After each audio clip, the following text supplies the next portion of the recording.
And now here we are in the Hostinger VPS dashboard. This is the main hub where you can see your server's details, change your settings, connect domains, and most importantly, it's where you can open up your command terminal to talk directly to your VPS. Now that Ubuntu is installed, the first thing we'll do here is grab our VPS IP address, and you'll see it right here within your dashboard.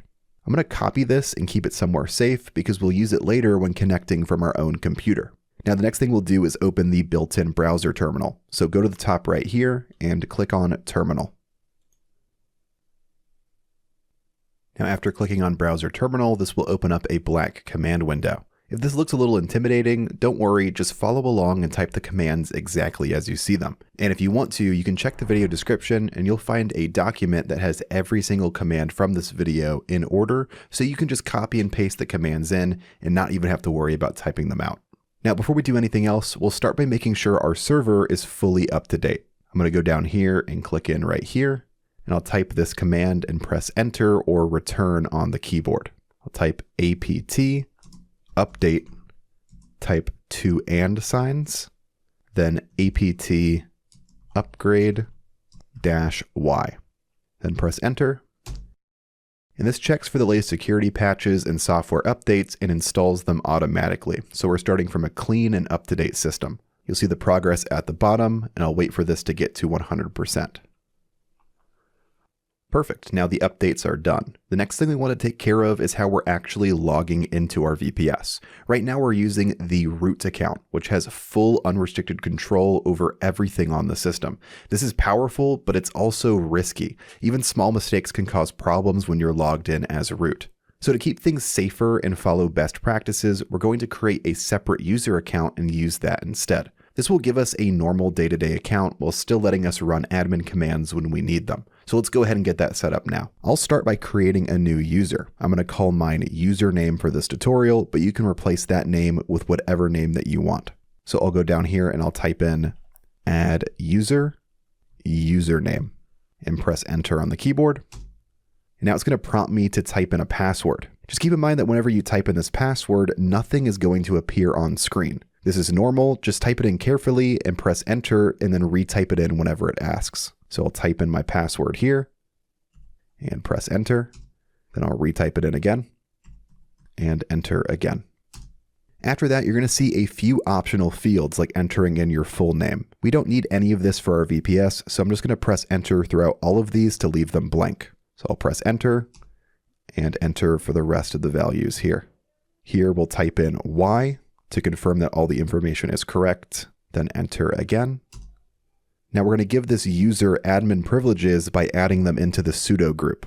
This will let this user run important commands when needed without having to log in as root. To give this new user admin privileges, let's type in user mod -a and then a capital G, then type in sudo and then username. And again, for username at the end, this will be whatever you chose for your username. With that typed in, press enter on the keyboard. Then to make sure everything worked properly, I'm going to type in ID and then username. Press enter. And if everything worked correctly, you should see sudo appear here. That confirms that everything worked correctly. Now I'm going to switch over to this new account. To do that, I'll type in su-username. Press enter once again. And now we've switched over to our new account. And from this point on, this will be the main account that we use instead of root. Using a normal user with sudo access is a much safer way to manage your VPS. You still have full control when you need it, but you're not logged in as the all-powerful root user all of the time. Now with that done, the next step is setting up our SSH keys. Doing this will let you securely log in without typing in your VPS password every single time, and it's much harder for attackers to brute force than a normal password. And we'll actually start this next step on our own computer, not on the VPS browser terminal. Since I'm using a Windows machine, I'll be using Windows PowerShell for this next step. But if you're using a Mac, then you'll simply use the terminal. So since I'm on Windows, I'm going to open up Windows PowerShell, and that's going to look something like this. The first command that I'll enter here will generate a modern SSH key. To do this, type in SSH-keygen-t, then type in ed25519. Then type in dash and a capital C, And this will allow you to add a note so that way you can remember the key later on. So for example, here I'll type in, quote, my personal SSH key, and then end quote. That way I'll always be able to tell that this is my personal SSH key that I'm generating for myself. With that done, I'll press enter on my keyboard. Now here, this is going to show you the file location. I'll leave this as default. I'll do that by just pressing enter on the keyboard again. And here you can choose if you want to enter a passphrase for your SSH key. Again, I'll just leave this empty and press enter again. Perfect. Now our SSH key has been generated. You're going to see a bunch of stuff appear here. There's only two things you need to actually focus on though. The first one is your private key, which is right here. Make sure you never share this with anyone. This is going to stay on your computer only. And the second one that ends in .pub, this is your public key. We're going to copy the content within this file here and add it into our VPS. So next you'll need to search for this file. You can do that by copying it with Control-C. And then I'm going to open up my file explorer. You'll want to click into the top right here and then paste in that public key. Press enter on your keyboard. And that's going to open up the file inside of a text editor. Now select all of this and we'll copy this once again. And with that done, you can close out of this file. Then I'll close out of my file explorer. And we're also done using Windows PowerShell or the Mac terminal for now. We'll have to come back to it a little bit later. So for now, you can either minimize it or close it out. Now here we're back in our Hostinger VPS browser terminal. Now the first thing we'll want to do here is make sure that we're logged into the new user that we created earlier. To switch over to that user, I'm going to type in su-username.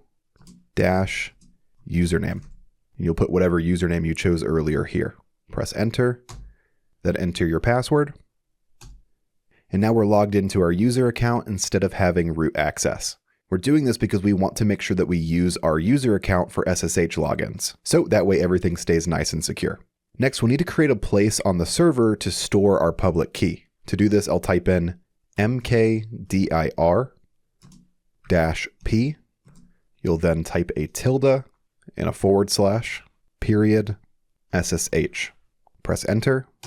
That will make an SSH folder for our user account. Now inside that folder, we're going to create a file called authorized keys, and then we'll open that in the text editor. To do that, I'll type in nano tilde / SSH / authorized _ keys. Then press enter again. That's going to open up the nano text editor. And you'll see right now there's nothing actually in here. Here we'll paste in the public key that I copied over from my computer. On my keyboard, I'll press Control-Shift-V, and that's now copied over the public key. Now this tells the VPS if a connection matches this key to let that computer access the VPS.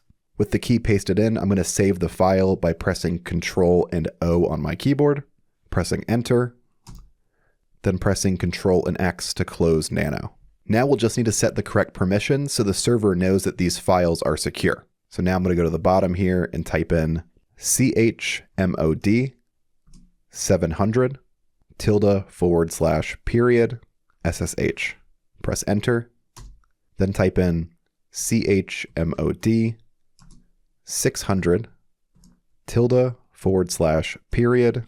SSH / authorized _ keys. Press enter on your keyboard again. Now this will lock things down so that way only our user account can access the files. The next thing we'll need to do is test the SSH connection. I'll go ahead and open up Windows PowerShell one more time. And then here I'm going to type in SSH username. Make sure you enter your own custom username here, @ and then you'll paste in your VPS IP address. You can get this from your Hostinger dashboard. Press enter. And then you'll see this message appear here. When you connect to your VPS for the first time, SSH won't recognize the server yet. So you'll see a message here asking if you want to trust this fingerprint. Go ahead and type yes here and then enter. Now we've added in the fingerprint, but the connection was closed automatically. This means that we'll need to restart SSH back on our browser terminal. So I'll go ahead and open that up again here. Then to restart everything here, I'll type in sudo systemctl restart SSH. Then press enter on your keyboard. It may ask you for your password here. I'll enter my password and enter. Now I'll go back over to Windows PowerShell. And now once again, we'll type in SSH username at, and then your VPS IP address. Press enter. And now we're successfully logged into our VPS through our local computer. Okay, so now we have everything set up for secure logins. We've updated our server, created a new user, and connected our SSH key so we can sign in safely without using passwords. Now the next step is to put a basic firewall in place. This is going to control what traffic is allowed into our VPS, and it keeps everything locked down by default. Now let's go ahead and get that set up. I'll start by checking the status of UFW. That stands for Uncomplicated Firewall. I'll start by typing sudo UFW status. Then press enter. It may prompt you for your password again. Type in mine and press enter. As you can see here, it says status inactive. So that means we need to turn the firewall on. But before we do so, we need to make sure we don't accidentally lock ourselves out. So I'll allow the open SSH rule here, which keeps our SSH access open. So here I'll type in sudo UFW allow open SSH. Press enter. And the rules for that have been updated here. Next, I'll open ports 80 and 443. These are the standard ports for normal website traffic. They represent HTTP and HTTPS. So later on, if you host a website or install a control panel, everything will work right away without needing to change the firewall again. So I'll type in sudo UFW allow 80/TCP. Press enter. Then we'll type in sudo UFW allow 443/TCP. Now we can turn the firewall on. UFW will start enforcing these rules and block everything we haven't explicitly allowed. Let's type in sudo UFW enable. Then enter. Here to proceed, you'll type in Y and enter. The firewall is now active and enabled. To check the status of your firewall, you can always just type in sudo UFW status. Now we can double check all of the active rules here. As you can see, SSH is allowed, and you'll see ports 80 and 443 allowed as well. With the firewall enabled, only the essential ports are open. SSH for managing the server, and HTTP and HTTPS for web traffic. Everything else will stay closed, which gives your VPS a much stronger security baseline. Now before we move on, I'm going to quickly reboot the server. This just makes sure that all of the updates, settings, and our new firewall rules are fully applied and synced up. To do that, I'll type in sudo reboot. Once I press enter, the server is going to restart. And once the VPS finishes rebooting, you can log back in the same way we did before using your SSH key. And now with the reboot finished and the server back online, everything we set up so far is now fully applied. At this point, our VPS is secure, stable, and ready to use.